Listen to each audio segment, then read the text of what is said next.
స్తోత్రం. గట్టిగా చెప్దాం అందరం. హల్లెలూయా. ప్రభునందు ప్రియమైన దేవుని బిడ్డలారా, మన ప్రభువును రక్షకుడైన యేసుక్రీస్తు వారి శుభప్రదమైన నామమున ఆదివారపు ఆరాధనకు కూడి వచ్చిన మీకందరికీ మొదట ప్రభు పేరిట అందరికీ శుభాభివందనాలు తెలియపరుస్తున్నాను. దేవుని కృప, దేవుని సమాధానం మనకందరికీ సదాకాలము తోడై ఉండును గాక. ఆమేన్. ఆమేన్. మంచిది. వాక్యంలోకి వెళ్తున్నాను కనుక ఎవరు దయచేసి మాట్లాడొద్దు, అటు ఇటు తిరగవద్దు. నిర్లక్ష్యంగా, సోమరితనంగా, నిద్రపోతుగా ఎవరు దేవుని సన్నిధిలో ఉండొద్దని ప్రభు పేరిట మీకు తెలియపరుస్తున్నాను. ప్రియమైనటువంటి దేవుని బిడ్డలారా, చదవబడినటువంటి లేఖన భాగాన్ని మనం మరొకసారి జాగ్రత్తగా గమనిస్తే అక్కడ హేరోదు రాజు మాట్లాడినటువంటి మాటలను, హేరోదు రాజు అడిగినటువంటి ప్రశ్నకు ప్రధాన యాజకులను, ప్రజలలో నుండి శాస్త్రులను ఆయనకిస్తున్నటువంటి సమాధానమును మనము చూడగలుగుతున్నాం. అందరూ తాళ్ళు పైకెత్తి చూడండి. జాగ్రత్తగా దేవుని మాటలు వినాలని మనం చేస్తూ ఉన్నాం.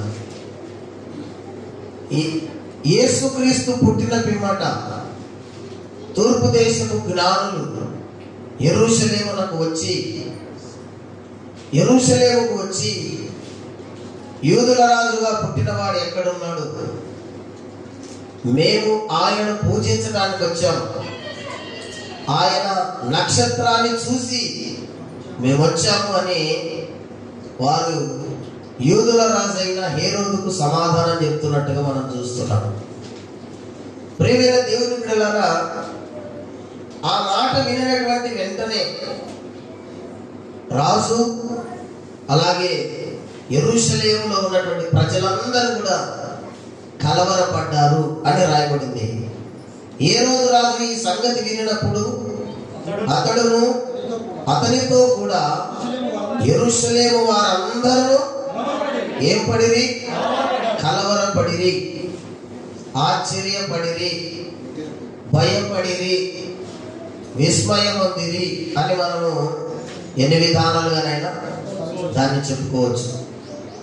వై? బికాస్ ఎందుకు వాళ్ళు కలవరపడ్డారు, ఎందుకు వాళ్ళు విస్మయం పొందారు, ఎందుకు వాళ్ళకు భయం వేసింది అనే విషయాలను మనము ధ్యానించే కంటే ముందుగా కలవరపడిరి అనే మాట చాలా ప్రధానమైనది ఇందులో. ఎందుకంటే యేసుక్రీస్తు పుట్టుక ఈ లోకాన్ని కలవరపరిచింది. హల్లెలూయా చెప్తాం గట్టిగా, గట్టిగా చెప్పండి.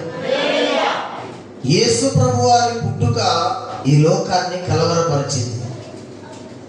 యేసు ప్రభు వారు యెరూషలేములో పుట్టినప్పుడు కలవరమే, యేసు ప్రభు వారు పెరిగి పెద్దవాడై యెరూషలేములోని ప్రవేశించినప్పుడు కూడా వాళ్ళు కలవరపడ్డాడని రాయబడింది. 21వ అధ్యాయం 10వ వచనాన్ని ఇదే మత్తయి సువార్తలో మనం చూస్తే, మత్తయి సువార్త 21వ అధ్యాయం 10వ వచనాన్ని మనం జాగ్రత్తగా గమనిస్తే, ఆయన యెరూషలేములోనికి వచ్చినప్పుడు పట్టణమంతయు ఈయన ఎవరు అని కలవరపడిరి. దేవునికి స్తోత్రం. యేసు పుట్టినప్పుడు కలవరపడ్డారు. యేసయ్య యెరూషలేములోనికి పని కావడానికి వచ్చినప్పుడు కలవరపడ్డారు. అంత మాత్రమే కాదు, యేసుక్రీస్తు శిలువలో మధ్యాహ్నం శుక్రవారం దినాన 3 గంటలప్పుడు ఆయన ప్రాణము విడిచిన వెంటనే ఆ దేశమంతా కూడా చీకటి కప్పింది. అప్పుడు కూడా వాళ్ళందరూ కలతపడి కలవరపడి వాళ్ళు ఏమనుకున్నారంటే ఈయన నిజముగా దేవుని కుమారుడు అనుకున్నారు. దేవునికి స్తోత్రం కలుగునుగా. గట్టి చెబుదా. దాని తరువాత యేసు ప్రభు వారు సమాధి చేయబడ్డారు. విశ్రాంతి దినం అయిపోయింది. ఆదివారపు తెల్లవారుజామున బాగా బందోబస్తుతో యేసు ప్రభు వారి యొక్క సమాధిని భద్రపరిచినట్టుగా మనకు లేఖనాల్లో కనబడుతుంది. వాళ్ళు పిలాతు దగ్గరికి వెళ్ళి అడిగారు, అయ్యా ఆ వంచకుడు బ్రతుకున్నప్పుడు ఇదిగో నేను ప్రధానులకు, పెద్దలకు, శాస్త్రులకు అప్పగించబడతాను, వారు నన్ను కొట్టి సిలువకేసి చంపుతారు, నేను తిరిగి 3వ దినాన లేస్తాను అని ఆ వంచకుడు బ్రతుకున్నప్పుడు చెప్పాడు. ఒకవేళ కనుక మనము సమాధిని భద్రపరచకపోతే, సమాధికి సెక్యూరిటీగా మనం ఉండకపోతే, మధ్యలో వచ్చి యేసు ప్రభు శిష్యులు ఆయన శవాన్ని వాడిని ఎత్తుకొని పోయి ఆయన తిరిగి లేచాడని ప్రకటిస్తారు. ఆ అబద్ధాన్ని మరలా లోకమంతటా కూడా వారు ప్రకటన చేస్తారు. కాబట్టి మాకు సెక్యూరిటీ ఇవ్వండి, మేము తీసుకెళ్లి సమాధి దగ్గర కూర్చుంటామని అడిగారు. అప్పుడు ఆయన అన్నాడు, సరే మీ ఇష్టం వచ్చింది చేయండి, ప్రొసీడ్, మీకు పర్మిషన్ ఇస్తున్నాను అన్నాడు రాజు. అప్పుడు వాళ్ళు చాలా మంది సైనికులను తీసుకుని వెళ్ళి యేసుప్రభు సమాధికి సంఖ్యలతో కట్టి పెద్ద తాళం వేశారు. ఎవరు పగలగొట్టలేనంత ఆ పెద్ద తాళాన్ని వేసి వాళ్ళ దగ్గర పెట్టుకొని అక్కడ కూర్చొని ఉన్నారు. ఎవరు శిష్యులు రాలేదు యేసుప్రభు సమాధిని పగలగొట్టడానికి. స్త్రీలు రాలేదు, పురుషులు రాలేదు, యేసుప్రభు చేత మేలు పొందిన వాళ్ళు ఒక్కరు కూడా రాలేదు. కానీ ఆదివారం తెల్లవారుతుండగా పెద్దల కడనే ఒక అద్భుతము జరిగింది. ఏంటంటే పరలోకములో నుండి ఒక దేవదూత దిగొచ్చింది. దేవునికి స్తోత్రం కలుగును గాక. హల్లెలూయా. దేవదూత దిగి వచ్చినప్పుడు సమాధి భూకంపము కలిగినంతగా గొప్పగా ఒక శబ్దం, ఒక వెలుగు తడెల్లు పడేసరికి వీళ్ళందరూ కూడా చచ్చిపోయినావేమో, మాకందరికి ఏదో జరిగింది అన్నంత విభ్రాంతులు పడిపోయారు అందరూ ఎక్కడోళ్ళు అక్కడ. అప్పుడు ఆ రాయి దొర్లించబడింది, సంఖ్యలు తెంపబడ్డాయి, తాళం అంతా కూడా పగిలిపోయింది. యేసుప్రభు వారు పునరుద్ధానం చెందాడు. ఆ రాయి మీద దేవదూత తెల్లని వస్త్రాలు వేసుకొని కూర్చోండి. దేవునికి స్తోత్రం కలుగుతుంది. యేసుప్రభు సమాధిని భద్రం చేయడానికి వచ్చిన వంచకులందరూ కూడా భయపడిరి అని రాయబడి ఉంటది. దేవునికి స్తోత్రం కలుగుతుంది. భయము అన్న, కలవరం అన్న, విస్మయం అన్న, ఇవన్నీ కూడా నానార్థాలు, పర్యాయ పదాలు అంటాం కదా, ఆ భాషకు చెందినవి అన్నమాట. భయపడ్డారు. యేసు పుట్టినప్పుడు కలవరమే, యేసు ప్రభు వారు ఆయన యెరూషలేములోనికి ఎంటర్ అయినప్పుడు కలవరమే, ఆయన శిలువ మీద మరణించినప్పుడు కలవరమే, ఆయన తిరిగి పునరుద్ధారుడైన తర్వాత కూడా కలవరమే, యేసు మేఘాల మీద వచ్చుట కూడా కలవరమే. దేవునికి స్తోత్రం కలుగును గాక. హల్లెలూయా. ఇవన్నీ మత్తయి సువార్తలోనే ఉన్నాయి. ఇవన్నీ నేను చెప్పినవన్నీ మత్తయి సువార్తలోనే ఉన్నాయి. మీరందరూ మత్తయి సువార్తను చాలా జాగ్రత్తగా చదవాలని మీకు ప్రభు పేరిట తెలియపరుస్తున్నాను. దేవునికి స్తోత్రం. రండి మనం చదువుకున్నటువంటి లేఖన భాగంలోకి వద్దాం. ఏ రోజు రాజు ఈ సంగతులు వినినప్పుడు అతడును అతనితో కూడా యెరూషలేము వారందరూ కలవరపడింది. అవును, ఎందుకు కలవరపడాలండి? ఒక మనిషి లోకంలో పుడితే ఎందుకు కలవరపడాలి? ఏమంటే ఎంతో మంది పుడుతున్నారు కదా. సైంటిఫిక్ రీజన్ ప్రకారం నిమిషానికి 8 మంది పుడుతున్నారని లెక్క. నిమిషానికి 8 మంది పుడుతున్నారని జెనెటిక్ సైన్స్ చెప్తా ఉంది. అందరూ పుడుతున్నారు. యేసుప్రభు కూడా పుట్టాడు. దాంట్లో కలవరపడాల్సిన విషయం ఏముంది అంటే, వీళ్ళు మొదటగా కలవరపడింది ఫస్ట్ విషయం ఏంటంటే, ఆయన పుట్టినాడనే దానికంటే ఒకటి ఉంది. ముందు ఏంటంటే, యూదుల రాజుగా పుట్టినవాడు ఎక్కడ అన్నారు. అందుకు కలవరం స్టార్ట్ అయింది అందరికి. రాజుండగా ఇంకొక రాజు ఎలాగ పుడతాడు, రాజుండగా ఇంకొక రాజు ఎలాగ పుడతాడు. ఇది మొదటి వారి జీవితాల్లో కలవరాన్ని పుట్టించింది. రాజుండగా రాజు పుట్టడం ఏంది? బహుశా జ్ఞానులు ఏమనుకుని వెళ్ళారంటే, రాజు కదా, రాజు ఇంట్లో పుట్టిండాడేమో. బాగా ఆలోచించాలి కదా. రాజు కదా, ఎవరింట్లో పుట్టింటాడు? రాజులోనే పుట్టింటాడు అనుకొని బహుశా వాళ్ళందరూ ఎక్కడ పోయారు? ఏ రోజు రాజభవనంలోనికి వెళ్ళారు? ఏ రోజు రాజుని అడుగుతున్నారు? రాజునే అడుగుతున్నారు. ప్రజెంట్ ముఖ్యమంత్రి దగ్గరికి వెళ్ళి, ఆంధ్రప్రదేశ్ ముఖ్యమంత్రి ఎక్కడున్నాడు, మేము ఆయనను కలవడానికి వచ్చామంటే ముఖ్యమంత్రి కలవరం చెందుతాడు ఖచ్చితంగా. నేను ముఖ్యమంత్రి ఉండగా ఇంకొక ముఖ్యమంత్రి ఎక్కడి నుంచి వచ్చాడు? అలాగే నేను రాజు ఉండగా ఇంకొక రాజు ఎలా పుడతాడు? ఎలా పాసిబుల్ అవుతుంది? ఒకవేళ పుట్టింటే కూడా అతను ఎప్పుడు అభిషేకం పొందాడు రాజుగా, పట్టాభిషేకం పొందాడు రాజుగా, ప్రజల చేత ఎప్పుడు అతను రాజును గుర్తించబడ్డాడు? ఇవన్నీ కూడా వాళ్ళ మనసులో తిరుగుతున్నాయి కాబట్టి వాళ్ళ ముందు కలవరపడ్డారు. రాజుగా పుట్టేవాడు రాజు ఇంట్లో పుడతాడు కదా, ఇక్కడ లేడాయన. మీరు ఏమైనా దాచిపెట్టారా చెప్పండి. నా ప్రియమైనటువంటి దేవుని బిడ్డలారా, వీళ్ళు కలవరపడడానికి మొదటి కారణం ఏంటంటే ఆయన రాజుగా పిలువబడటం. దేవునికి స్తోత్రం. గట్టిగా చెప్పండి, గట్టిగా చెప్పండి. ఆయన రాజుగా పిలువబడ్డం వీళ్ళకి అందరికీ కలవరాన్ని లేపింది. అంత మాత్రమే కాదు, ఆయన రాజుగా మాత్రమే పుట్టలేదు సుమా. లూకా సువార్తలో చెప్తే ఆయన దేవుని కుమారుడుగా కూడా పుట్టాడు. 2వ అధ్యాయం, క్షమించండి, 1వ అధ్యాయం లూకా సువార్త 35వ వచనాన్ని చదువుకుందాం. దూత పరిశుద్ధాత్మ నీ మీదికి వచ్చును, సర్వోన్నతుని శక్తిని కమ్ముకొనును గనుక పుట్టబోవు శిశువు పరిశుద్ధుడై దేవుని కుమారుడు అనబడును. ఏమనబడును? యేసు యూదులకు రాజా, దేవుని కుమారుడా. ఇన్ని బిరుదులు ఎలా వచ్చాయినా కానీ ఇంకో కాలం స్టార్ట్ అయింది. అరే యూదుల రాజుని వీళ్ళు అంటున్నారు. శాస్త్రాలు ఆయన గురించి ఏం చెప్తున్నాయి? దేవుని కుమారుడు, దేవుని జనితైక కుమారుడు అని చెప్తా ఉన్నాయి. ఇప్పుడు మనకు ఒక్క సమాచారం తెలిస్తే కన్ఫ్యూజ్ కాకుండా ఉంటాం. ఒక్క విషయాన్ని గురించి 10 విషయాలు తెలిసాయనుకోండి, మనం దేన్ని స్పష్టపరచుకున్న లేక, దేంట్లో క్లారిటీ లేకపోతే మనం ఏం చేస్తాం? తికమగ పడిపోతాం. అలాగా కలవరపడ్డారు వాళ్ళందరూ కూడా.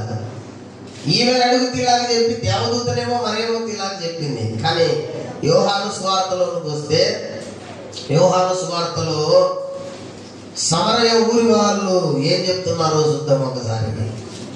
చూడండి, 4వ అధ్యాయం 41, 42 వచనాలను చదువుకున్నాను. ఆయన మాటలు వినినందున ఇంకను అనేకులు నమ్మి, ఆయన మాటలు వినినందున ఇంకను అనేకులు నమ్మి, ఆ స్త్రీని చూచి ఇక మీదట నీవు చెప్పిన మాటను బట్టి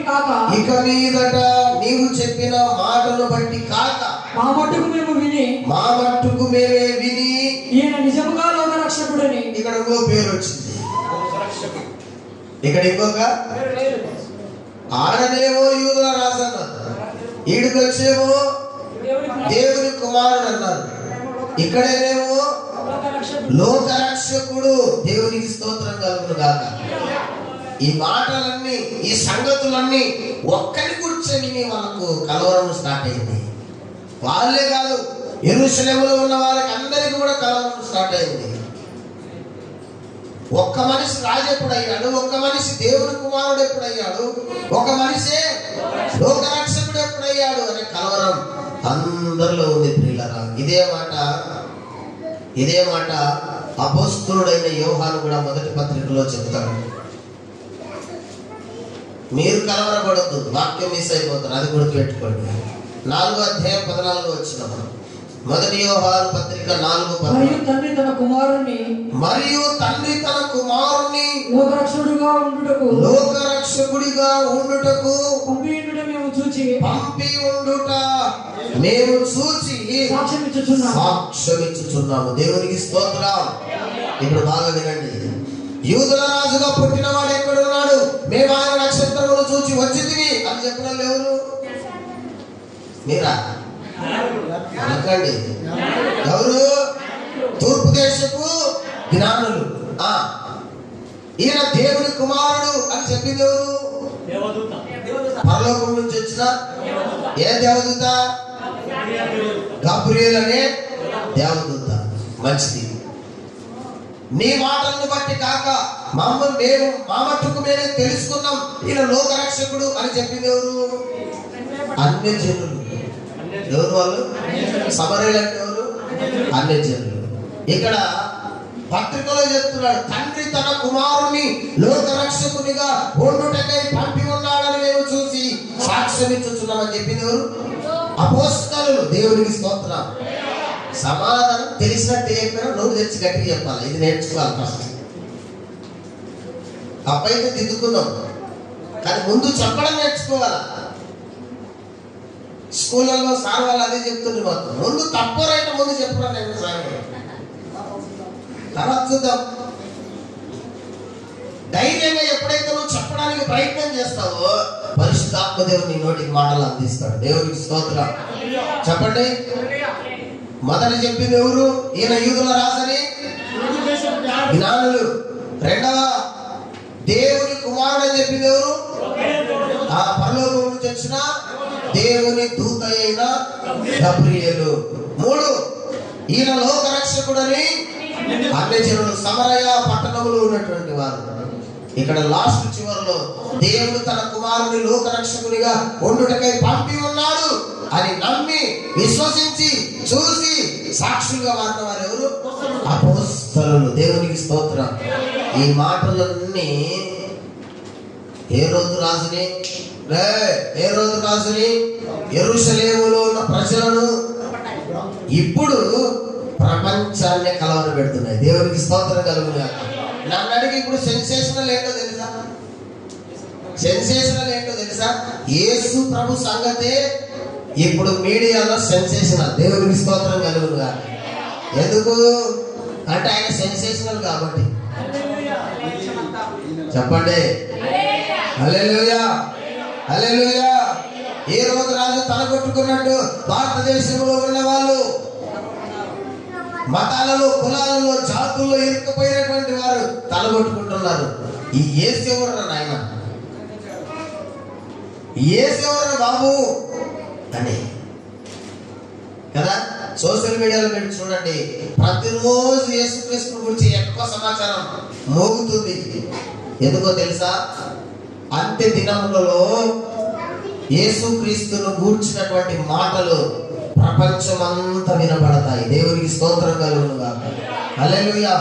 సముద్రము నీళ్లతో నిండి ఉండినట్టుగా లోకమంతా కూడా యెహోవాను గురించిన మాట చేత నిండి ఉంటుంది, అప్పుడు అంతం వస్తుంది అని ప్రవచనం చెప్పబడింది.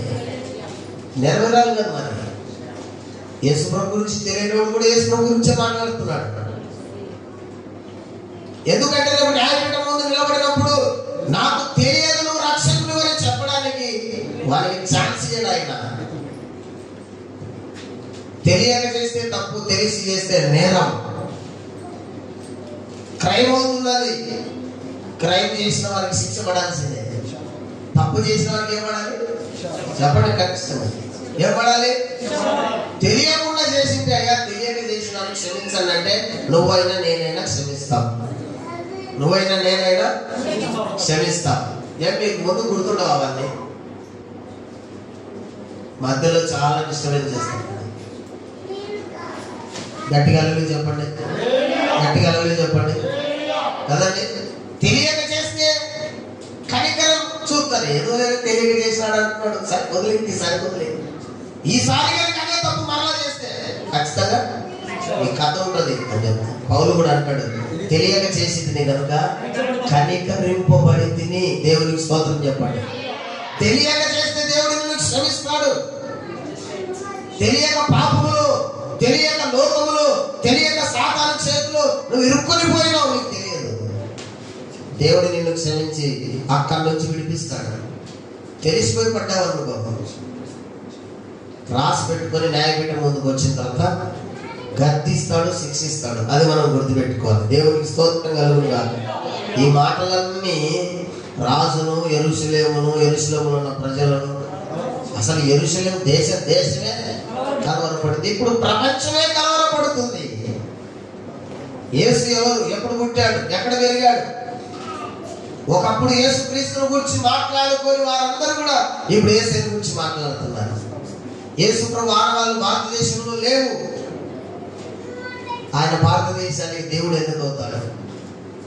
అసలు లేఖనం ఉంటుంది, భారతదేశానికి, యెరూషలేము దేశానికి, మాలోళ్ళకు, మాదిగోళ్ళకు, కుమ్మరోళ్ళకు, ఇంకా మంగళోళ్ళకు కాదు స్వామి, సర్వలోకానికి ఆయన దేవుడు. దేవునికి స్తోత్రం కలుగును గాక. సర్వలోకానికి రక్షకుడిగా ఉండటం కొరకే ఆయనను పంపించినాడు. దేవునికి స్తోత్రం. మరి యెరూషలేములో ఎందుకు పుట్టాలా? భారతదేశంలో పుట్టింటే మేము నమ్మదు కదా అంటారు కదా. భారతదేశంలో పుట్టింటే మేము నమ్మేవాళ్ళం.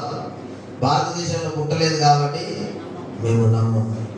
ఒకసారి మీ పితరులని వెనక్కిపో, వాళ్ళు ఏడబుట్టినోదో అప్పుడు చెప్పు.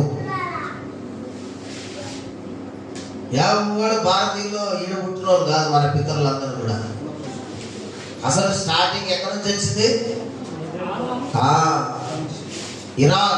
ఇరాక్ దేశంలో మధ్య ప్రాంతమైనటువంటి ఏదేను తోటలో నుంచి అందరూ ఇక్కడ వచ్చారు. దేవునికి స్తోత్రం కలుగును గాక. గట్టిగా చెప్పండి. ఎక్కడి నుంచి వచ్చారు? నీకేం కావాలా అని అడిగినారు. వాళ్ళు వేసుకున్నారు. ఏమండి, యేసు ప్రభు దగ్గర జ్ఞానులు వచ్చి అడుగుతున్నారయ్యా, యూదుల రాజు ఎక్కడ పుట్టాడంటే మొత్తం అందరికీ కలవరమే. దేవునికి స్తోత్రం. సబ్జెక్ట్ కరెక్ట్గా ఉండాలి మనకి. దేవునికి స్తోత్రం కలుగును గాక. ఒక్క వ్యక్తిని గురించి ఇన్ని మాటలు మాట్లాడుతుంటే అందరికీ కలవరం పుట్టుకుంది. ఎవరా పర్సన్ అంటే ఇంకా ఆయనకు 2 సంవత్సరాలే చెప్పినారు. అది ఇంకోగా కలవరం వల్ల 2 సంవత్సరాల కోసం ఆ తూర్పు దేశం నుంచి వచ్చినారు. దేవుడు 2 సంవత్సరాల గురించే దేవుడి కుమారుడు అని చెప్తుంది మీరు. 2 సంవత్సరాల గురించా లోక రక్షకుడు అని చెప్తుంది మీరు. అంటే అవును మరి 2 సంవత్సరాలే. సరే, ఇది పక్కన పెడదాం. వాళ్ళకు ఒక ఆధారం దొరికింది. అప్పుడు ప్రధానులను శాస్త్రులను పిలిచి ఆయన అడుగుతున్నాడు, యేసు ఎక్కడ పుట్టునని వారిని అడిగగా. చూడండి, అతనితో కూడా యెరూషలేము వారందరూ కలవరపడింది. కాబట్టి రాసు ప్రధాన యాజకులను, ప్రజల నుండి శాస్త్రులందరినీ సమకూర్చి క్రీస్తు ఎక్కడ పుట్టునని వారిని అడిగాను. వారు సమాధానం చెప్తున్నారు. అందుకు వారు యూదయ బెత్లెహేములోనే. చాలు పోయిన వారం కూడా చెప్పి మళ్ళీ చెప్తున్నారు. యూదయ బెత్లెహేములోనే అని ప్రధానులు శాస్త్రులు ఎలా చెప్తారు అంటే వాళ్ళ దగ్గర శాస్త్రాలు ఉన్నాయి కాబట్టి. ఏమున్నాయి? శాస్త్రాలు ఉన్నాయి, ఆధారాలు ఉన్నాయి. శాస్త్రుల దగ్గర శాస్త్రాలు ఉన్నాయి, ప్రధాన యాజకుల దగ్గర లేఖనాలు ఉన్నాయి. ఇది గుర్తుపెట్టుకోవాలి. దానిలో చూసి చెప్పారు వాళ్ళు. దానిలో లేకపోతే వాళ్ళకు కూడా తెలియదు. ఇప్పుడు ఎవరైనా కూడా ఫలానా వ్యక్తి దేవుడు దైవావతారం అని నమ్మాలి అంటే అది శాస్త్రంలోనైనా ఉండాలా, లేకుంటే లిఖించబడిన లేఖనాల్లోనైనా ఉండాలా. గాలి ముట్టుకొచ్చిన వాళ్ళందరినీ దేవుడు అనే అనుకో, అంతే సంగతి. చరిత్రలో వాళ్ళ గురించి రాయబడక మేము దేవుళ్ళని చెప్పుకునే వాళ్ళు కులలు ఉన్నారు. అది ఇండియాలో నేను మళ్ళీ బయట దేశాలు ఎవరు లేవు. బయట దేశాలలో ఎవరు మనుషుల్ని దేవుడు అన్నారు. మన దేశంలోనే అనేది. పెద్దలకు సమాధులు కట్టి ఈయననే మా దేవుడు అని చెప్తారు. ఎవరు ఈయనంటే తిక్కస్వామి. తిక్కస్వామి పుట్టినోడే వాడు కూడా తిక్కస్వామి కదా. మంచి స్వామి అంటే తిక్కస్వామి. ఇవన్నీ పేర్లను చెప్పుకుంటూ పోతే చాలా ఉన్నాయి. మనుషులు ఎప్పటికీ దేవుళ్ళు కాలేరు. దేవునికి స్తోత్రం కలుగును కాక. దేవుడే మనుషులను దేవుళ్ళు చేయడానికి దేవుడే మనిషి అయినాడు. దేవుడైన మనిషిని అంగీకరించి తెలుసుకొని ఆయనను వెంబడిస్తే తప్ప ఎవరు దైవములు కాలేరు. దేవునికి స్తోత్రం. గట్టిగా చెప్పండి. సరే, ఏ రోజుకైతే ఆధారం దొరికింది. ఇంకొక కలవరం ఏంటంటే, అవునరా జ్ఞానులారా ఇక్కడికి రండి, మాకంటే శాస్త్రాలలో ఏమి లేఖనాలలో క్రీస్తు బెత్లెహేములో పుడతాడన్నది కదా, అసలు మీది మా దేశమే కాదు కదా, మీరు ఎట్లా వస్తుంది? అదొక కలవరం, అదొక కలవరమో కదా? చెప్పండి గట్టిగా కదా. మన ఊర్లో ఉన్నోడు మనకు తెలిసి ఎవడో ఎక్కడో అసలు నీకెవరు చెప్పి, నీకెవరు చెప్పి అంటే నీ శాస్త్రాలలో నీ లేఖనాలలోనే కాదు. యూదుల రాజుగా పుట్టేవాడు, దేవుని కుమారుడుగా పుట్టేవాడు, లోకరక్షకునిగా పుట్టేవాడు, ఆయన సర్వాధికారం కలిగిన దేవుడై ఉన్నాడనే వ్యక్తి ఈయన పుడతాడని అన్ని దేశాల గ్రంథాలలో రాయబడి ఉంది. దేవునికి స్తోత్రం కలుగునుగా. హల్లెలూయా. అవి ఎరుసలేముకే ఎందుకు పోవాలి, వేరేసారి పోవాలి కదా. అంటే వాళ్ళకి తెలుసు భూమధ్యపురంలో రక్షకుడు పుడతాడని శాస్త్రాలలో రాయబడి ఉంది. దేవునికి స్తోత్రం. వేదాలలో చక్కగా రాయబడి ఉంది, వేదాహమస్య భువనస్య నాభియం అని. భూమికి నడుబొడ్డు అయినటువంటి ప్రదేశంలో విరాట్ పురుషుడు పుడతాడు అని వేదం చెప్పింది. ఆ వేదం చదివి వచ్చారు వాళ్ళు, బైబిల్ దగ్గర రాలే, బైబిల్ దగ్గర రాలే. బైబిల్ అంటే అది క్రైస్తవులది, యేసు ప్రభు నమ్ముకున్నది, యూదులదని చెప్తారు. మరి వేదాలు వాళ్ళవే కాదు, అందరివి. దేవునికి స్తోత్రం. వేదాలు అందరివి. బైబిల్ కంటే ముందుగా రాయబడి గ్రంథస్థం చేయబడింది ఋగ్వేదమే. అప్పటికి మనకు గంధపు చుట్టలు ఉన్నాయి కానీ బుక్ సమకూర్చమల్లే, గ్రంథపు చుట్టలు ఉన్నాయంటే. ఇంకా దేవుడు అప్పటికి మోసేని పిలుచుకున్నాడా?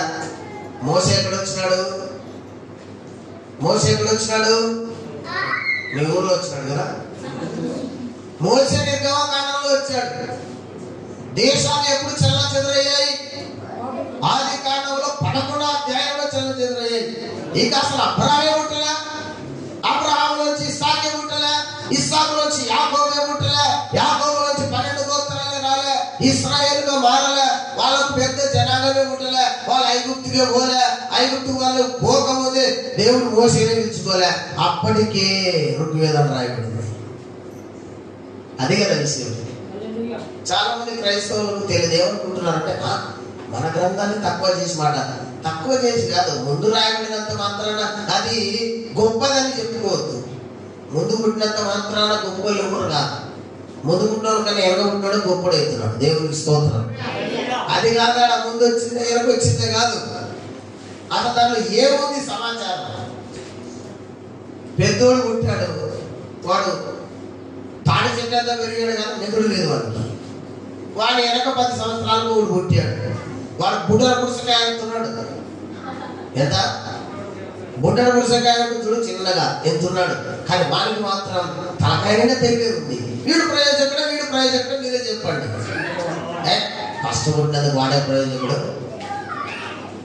అంటవాళ్ళగా. ఫస్ట్ పుట్టి వాడు ప్రయోజనమే లేదు సార్. తాడి చెట్టు అంతా జరిగినాడు కానీ మనకి ఏం లేదు, మేదం లేదు. వానికన్నా 10 సంవత్సరాలు వెనక పుట్టినోడు వీడు. అసలు వీడు పుట్టేదోళ్ళ కన్నా పెరిగేదోళ్ళకు తమ్ముడు. అయినా ఈయనకి తనకైనా తెలియలే. బుక్కు ముందు రాయబడింది, వెనక రాయబడింది, ముందు వచ్చింది, వెనక వచ్చింది కాదు. అసలు ఆ బుక్కులు ఏముంది అది కాదు కావాల్సింది మనకి. దేవునికి స్తోత్రం కలుగును గాక. అందుకే దేవుడు ఎంత జ్ఞానం చూడండి.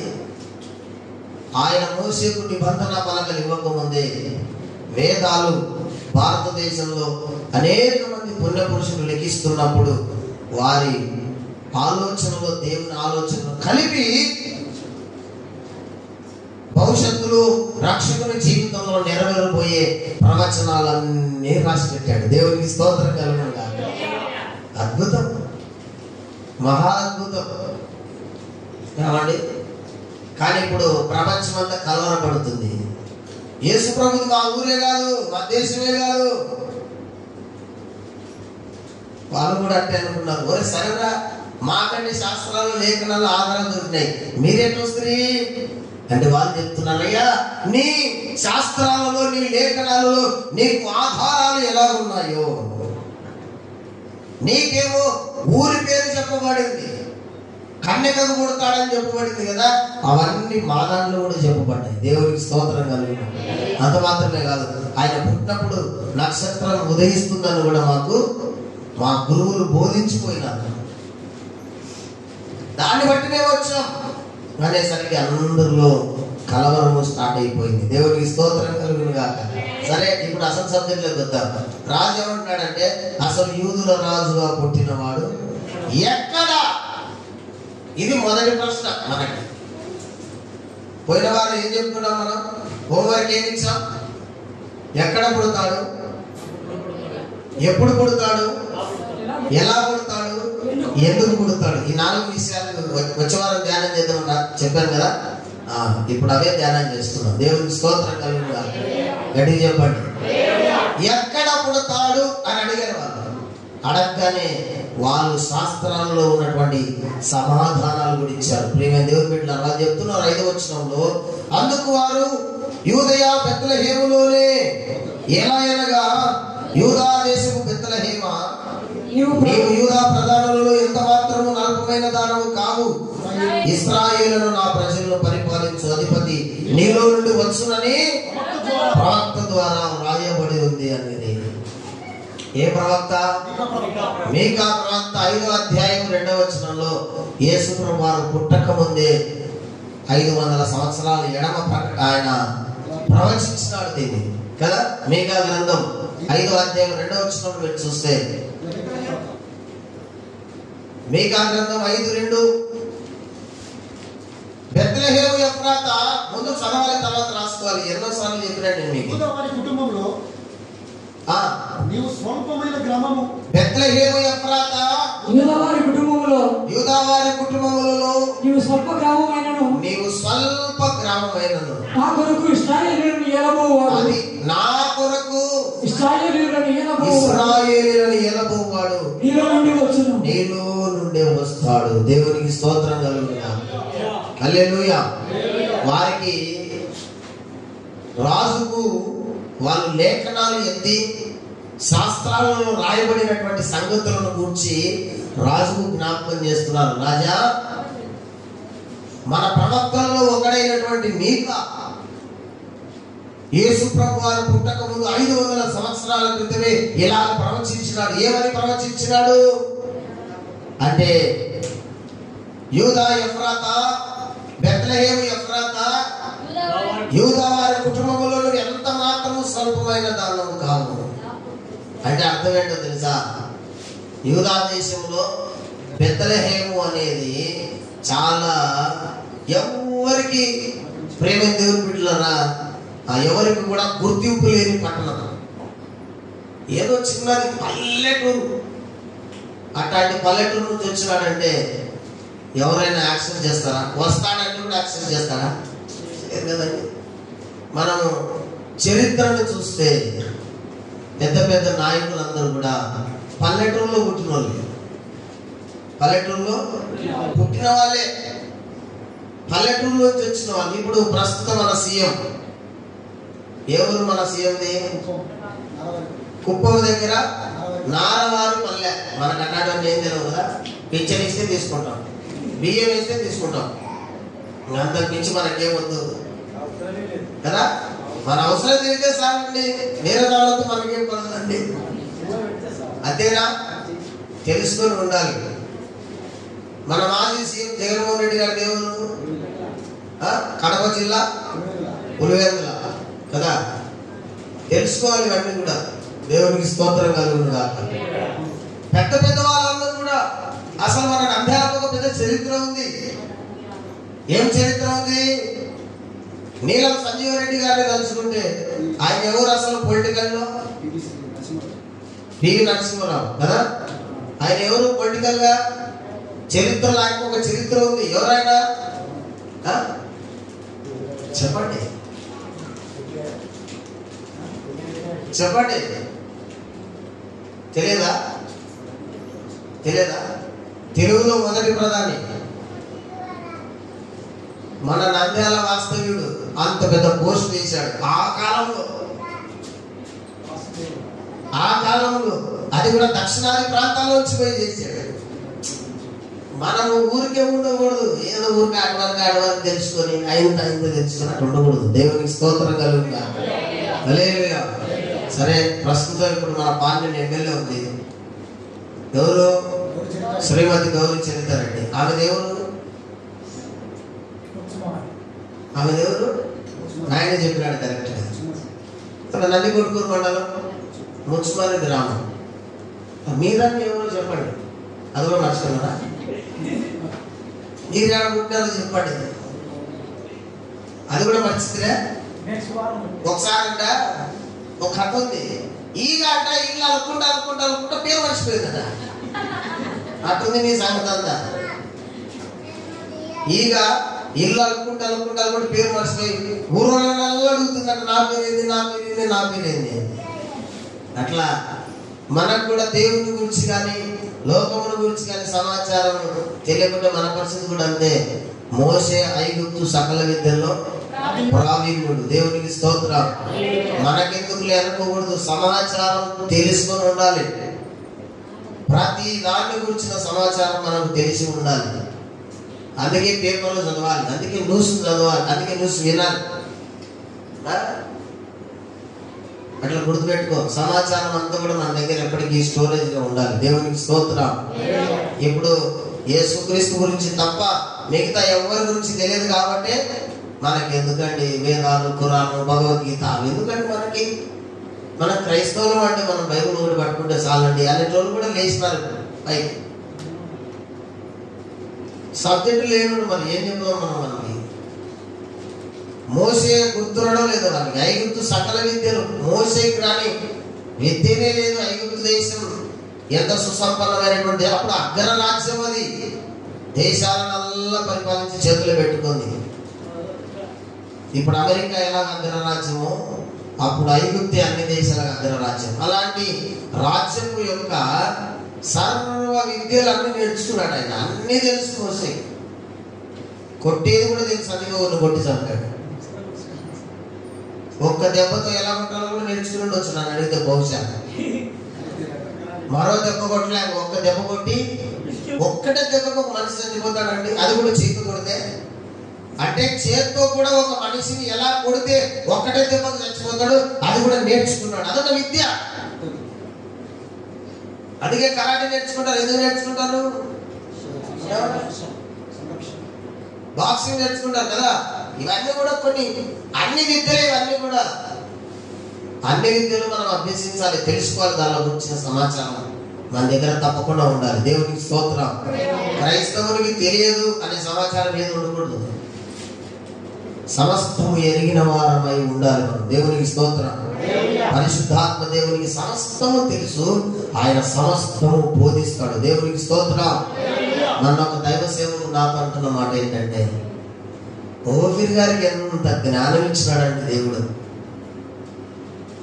అంటే నేను అడిగా, ఆయన మన అగాపే కాదు, మళ్ళీ నేను అడిగాను, ఓఫీర్ గారు నువ్వేం చూసావు ఆయన జ్ఞానం అంటున్నావు అంటే, ఆయన శిలసాగర మదనం అనేటువంటి కార్యక్రమానికి కూర్చున్నప్పుడు దైవ సంబంధమైన ప్రశ్నలే కాదు, రాజకీయ సంబంధమైన కదా, ఆరోగ్యపరమైన శాస్త్రీయమైనటువంటి ఏ ప్రశ్న అడిగినా అవలీలగా ఆయన జవాబు చెప్తాడు. అసలు ఇది బుర్రకాయ, ఏం బుర్రకాయ అది?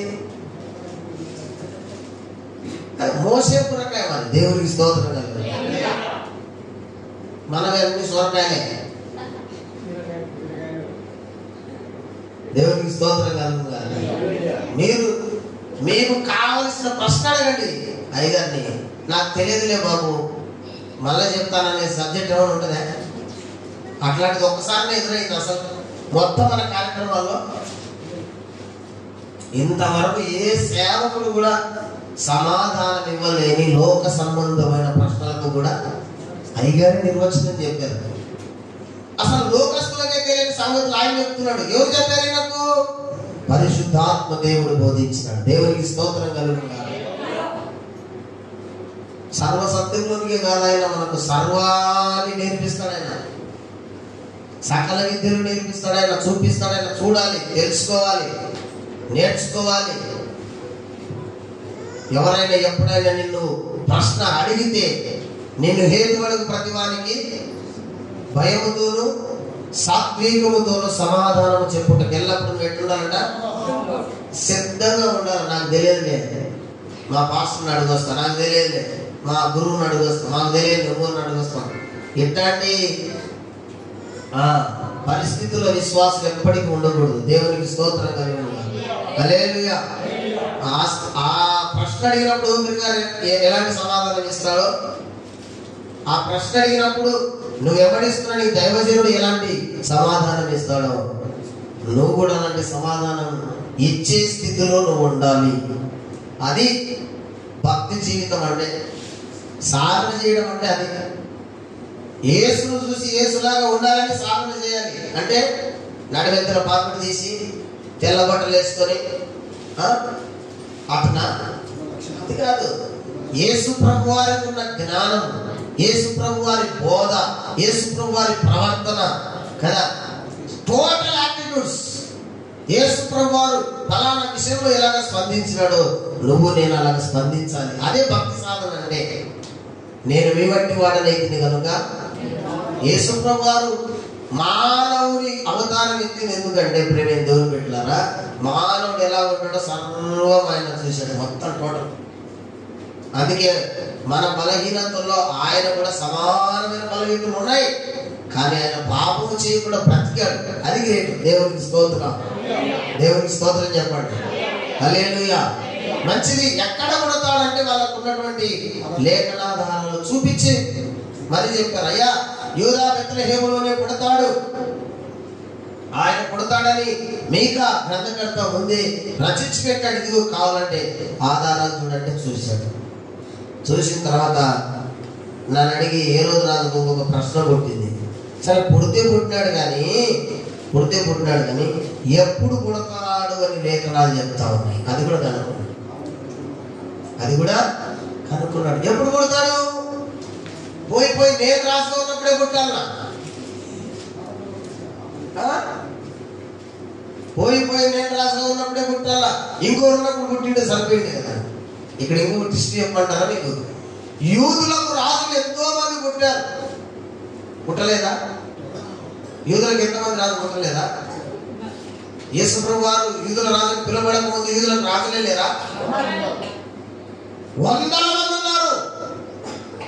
వందల మంది రాజులు పుట్టినప్పుడు ఏ ఒక్క తూర్పు దేశపు జ్ఞాని రాలే. వందల మంది రాజులు పుట్టినప్పుడు ఎప్పుడు యెరూషలేము దేశం ప్రజలు కలవరపడలే కాలే.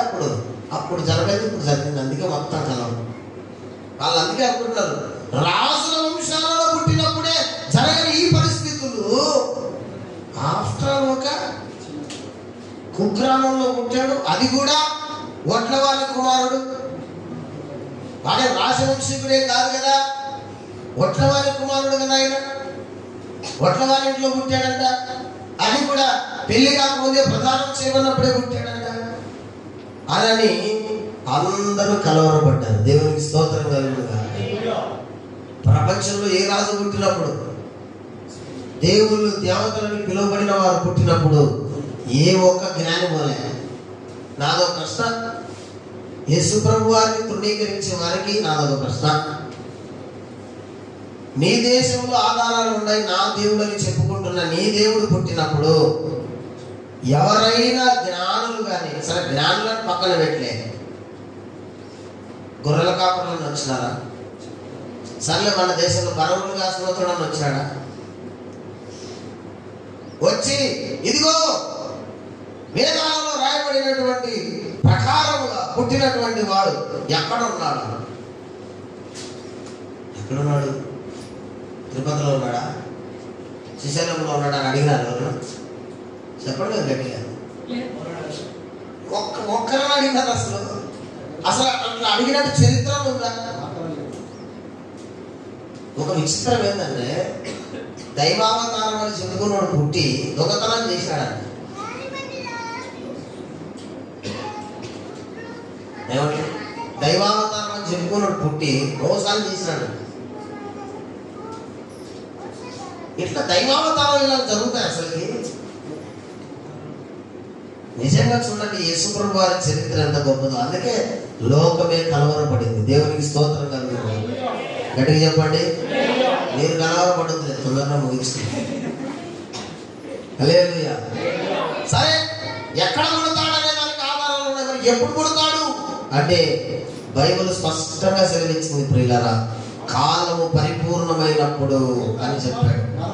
గలతీ పత్రిక 4వ అధ్యాయం 4వ వచనం రాసుకోవాలి. మీరు దీనిలన్నింటినీ కూడా మొదటి దానికి ఆ రెఫరెన్స్ రాసుకోవాలి, రెండో దానికి ఈ రెఫరెన్స్ రాసుకోవాలి. ఎక్కడ పుడతాడు అంటే ఆ రెఫరెన్స్, ఎక్కడ అంటే ఇది, ఎక్కడ అంటే ఏం చెప్తున్నాడు, ఎప్పుడు పుడతాడంటే ఏం చెప్తున్నాడు. ఇప్పుడు అయితే కాలము పరిపూర్ణమైనప్పుడు దేవుడు తన కుమారుణ్ణి పంపెను. అలా చేయండి, కొంచెం సౌండ్ తగ్గింది. నీ దాన్ని తగ్గిందా? కొంచెం పెట్టుకో, చదవడానికి ఉంటుంది, కొంచెం పెట్టుకో. దేవునికి స్తోత్రం చెప్పండి, గట్టిగా చెప్పండి. ఎప్పుడు పుడతాడంటే పలకరి మీరు ఇంకా పుట్టలేదు కానీ 25 రాలే కదా. 25వ తేదీ బుధవారం పుడతాడు కదా. మీరు ఎప్పుడు పుట్టినారు? గుర్తులే లేదు. మీరు ఎప్పుడైనా పుట్టినారు? మీ డేట్ అని మీకు గుర్తులే లేదు. ఎప్పుడు రాను రాను రాజుగారి గుర్రం గారదైందని ఎట్లున్నా ఉంటుంది పరిస్థితి. చాలా మంది ఏమనుకుంటారంటే పాట పాడడం భక్తి, ప్రార్థన చేయడం భక్తి, ఆదివారం బైబిల్ పట్టుకుని గుడికి వెళ్ళడం భక్తి, హాస్టల్లో బ్యాగులు మోయడం భక్తి, చర్చిలో బట్టలు దొరచడం భక్తి.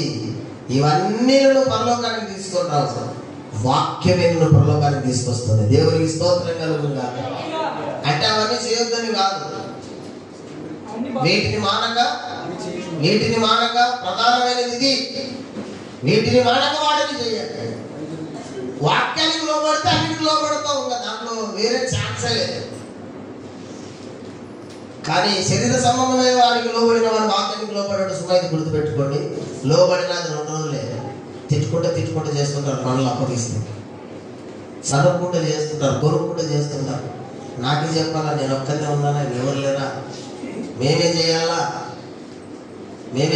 వాళ్ళు వచ్చి చేయొచ్చు కదా, వీళ్ళు వచ్చి చేయొచ్చు కదా అని అప్పుడు మాత్రమే బోధ వస్తుంది. ఇంక బయటికి ఎవరు బోధ వస్తుంది? బోధ కూడా నేను ఒక్కదానే కష్టపడుతున్నాను, నీకు చింత లేదు, నీ పక్కన కూర్చొని మాట్లాడుతున్నాను కూడా చింత లేదా? అప్పుడు ప్రభు నీతో కూడా అంటాడు, నీకు కూడా ఆయన మార్తమ్మ అనే పేరు పెట్టి, మార్తా నువ్వు విస్తారమైన వ్యర్థమైన పనులు పెట్టుకున్నావు అంటాడు ఆయన. అంతే. మరి ఉత్తమమైన దాన్ని పొందుకుంది. ఉత్తమమైనది కావాలి, వేస్ట్ది కాదు. దేవునికి స్తోత్రం కలుగు. దేవునికి అప్పగించినాడంటే మహాభాగ్యం అనుకొని పని చేయాలి. దేవుని పని, దేవుడు మనకు ఒక పని అప్పచెప్పాడు, లేకుంటే దైవసేవకుడు ఒక పని అప్పచెప్పాడంటే మహాభాగ్యం అనుకొని చేయాలి దాన్ని. దేవునికి స్తోత్రం కలుగుతుందా. సరుగుతూ గురుకుని వాళ్ళకి ఆశీర్వాదాలు రావు.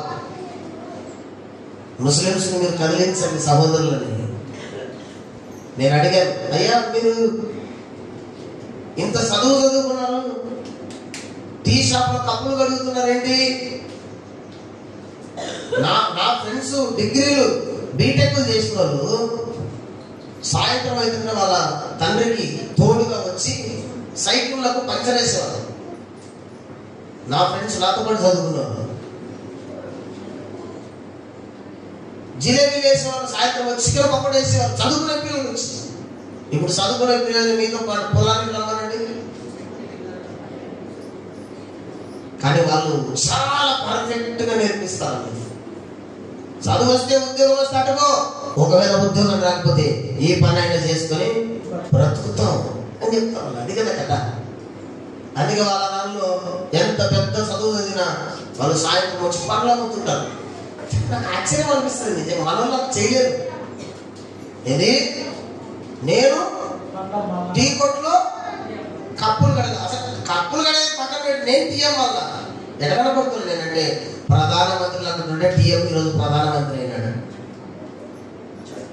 నువ్వు ఉత్త పడాయి చేస్తున్నావు అంటే నీ ముఖంకి ఏం లేదు. ఇప్పుడు ప్రధానమంత్రి ఒకప్పుడు ఛాయ్ అమ్ముకునేవాడు, చరిత్ర చదవండి, అందుకే తెలుస్తుంది. అందుకే ఆయన ఛాయ్ వాళ్ళ అంటారు హిందీలో. నరేంద్ర మోడీ టీ అమ్ముకునేవాడండి. ఎవరు?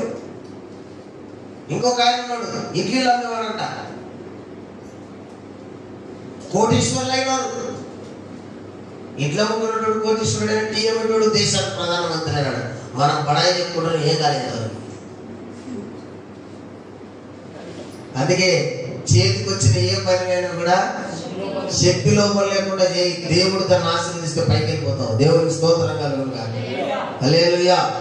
కాలము పరిపూర్ణమైనప్పుడు, ఏ పరిపూర్ణమైనప్పుడు? కాలము పరిపూర్ణమైనప్పుడు దేవుడు తన కుమారుణ్ణి పంపినాడు. ఆయన ఒక టైం పెట్టుకున్నాడు. ఎప్పుడు పంపించాలి నా కుమారుని భూమి మీదకి? ఏదేం తోటలో పంపించింది అయిపోయింది కదా అని ఒక ఆయన ప్రశ్న. ఏదేదో తోటలోనే పంపించింది అయిపోయాడు కదా, నోవాహు కాలంలో పంపించింది అయిపోయింది కదా, ఇశ్రాయేలు ఎన్నోసార్లు తప్పు చేసినారు, ఆ టైంలో పంపించింది అయిపోయింది కదా. అవన్నీ కాదు, దేవుడు ముందుగానే ఒక ప్లాన్ గీశాడు. ఆ ప్లాన్ లో ఆయన ఎప్పుడు పుట్టాలని ఉందంటే కాలములో పరిపూర్ణమైనప్పుడు పుట్టాలి ఆయన. దేవునికి స్తోత్రం కలుగునుగా. ఏం పరిపూర్ణం కావాలి? అందుకే యేసు ప్రభు వారు సువార్త మొదలు పెడుతూ ఏమన్నాడో ఒకసారి మీరే చూడండి. దేవుని బిడ్డలారా, మార్కు సువార్త మొదటి అధ్యాయము 15వ వచనాన్ని చదువుకుందాం. కాలము సంపూర్ణమై ఉన్నది, దేవుని రాజ్యము సమీపించి ఉన్నది, మారు మనసు పొంది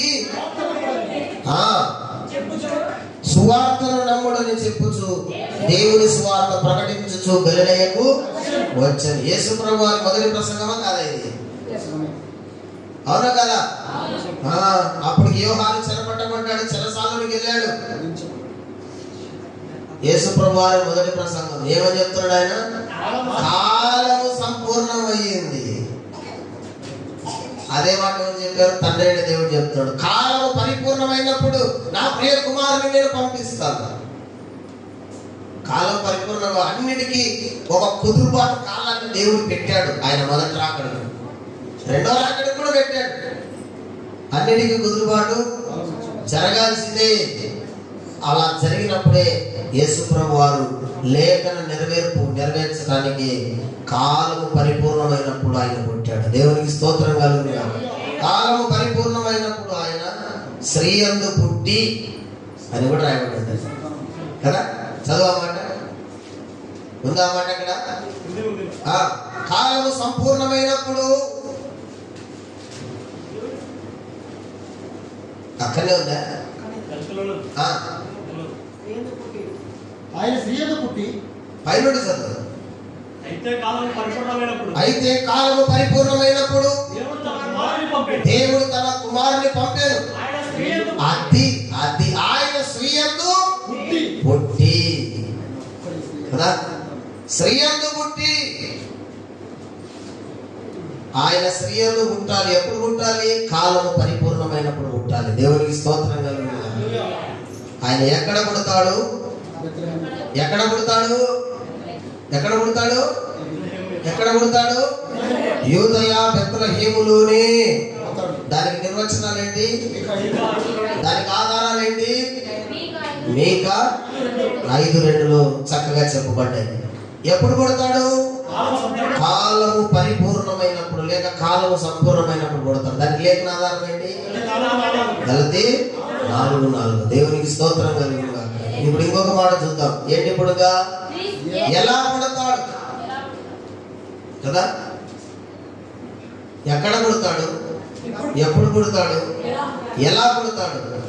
హౌ ఎలా పుడతాడని లేఖనాలు చెప్తున్నాయంటే ఈ అధ్యాయం కంటే ముందు అధ్యాయంలోనే దేవదూత నీతిమంతుడైన యోసేపుతో మాట్లాడుతున్నటువంటి సందర్భంలో చెప్పింది. ఒకసారి చూద్దాం మనం.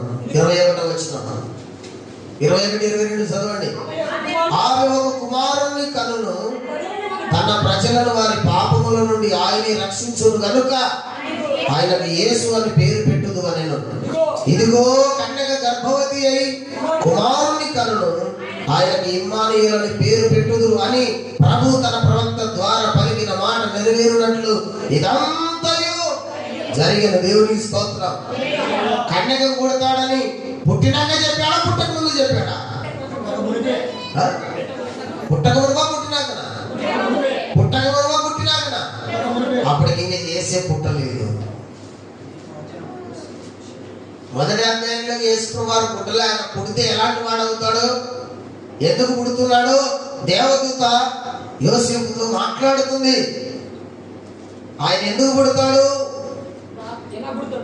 ఎలా పుడతాడు అనే విషయాలు కూడా అక్కడే స్పష్టంగా రాయబడి ఉన్నాయి. ప్రేమ దేవుని బిడ్డలారా, ఇదిగో కన్యక గర్భవతి అవుతుంది. ఎలా ఆయన ఈ లోకానికి వస్తాడు అంటే ఒక కన్యక ద్వారా వస్తాడు. కన్యక ద్వారా పిల్లలు పుట్టడం పాసిబుల్ కాదు కదా. ఏమండి, కన్యక ద్వారా ఎలా పిల్లలు పుడతారండి? పెళ్లిగాని అమ్మాయికి పిల్లలు ఎలా పుడతారు? పెళ్లిగాని అమ్మాయిని డాక్టర్ దగ్గరికి తీసుకెళ్ళి, డాక్టర్ గారు ఈమె మాకు పుట్టి 15-16 సంవత్సరాలు అవుతుంది, ఈమె ఇప్పుడు వరకు కూడా ఇంకా గర్భము దాల్చలేదంటే డాక్టర్ ఏం చేస్తాడు? ఏమంటాడు డాక్టర్? పెళ్లిగా అమ్మాయిని తీసుకెళ్లి పిల్లలు కాలేదంటే ఏమంటాడు డాక్టర్? ఎంత తెలివిమంతురాలమ్మా, ఇటు అడ్డలు భారతదేశంలో ఉంటారు, ఆ దేశంలో. ఎందుకంటే లాజిక్ లేని వాళ్ళంతా భారతదేశంలో ఉంటారు, ఏడుంటారు. బుద్ధి జ్ఞానం తెలివితేటలు లేని వాళ్ళంతా ఎక్కడ ఉంటారు? విర్రవీగి మూర్ఖంగా మాట్లాడే వాళ్ళందరూ భారతదేశంలో ఉంటారు, వెరసొక్కరు. పెళ్లిగా అమ్మాయి డాక్టర్ దగ్గర తీసుకెళ్లి పిల్లలు కాలేదంటే ఏ పిచ్చాసుపత్రి నుంచి ఏమైనా భారతదేశం వచ్చినావా అంటాడు మొదటి మాట డాక్టర్. పెళ్ళైన అమ్మాయిని తీసుకెళ్ళి, అయ్యా వీళ్ళకి పెళ్ళయింది 3 సంవత్సరాలైనా సంతానం లేదంటే అప్పుడు ఏదైనా వాళ్ళు ఇద్దరిని బాధపడతాన్ని టెస్ట్ చేసో ఏదో ఒకటి చేసి ఫలానా మీకు లోపం ఉంది, దానివల్ల కావడం లేదు, ఈ టాబ్లెట్లు మందులు వాడండి తప్పకుండా అవుతారా అని చెప్తారు. పెళ్లిగా అమ్మాయి తీసుకెళ్తే టాబ్లెట్లు కాదు కదా, ముందు అసలు నేను లోపల కూడా రానిడు.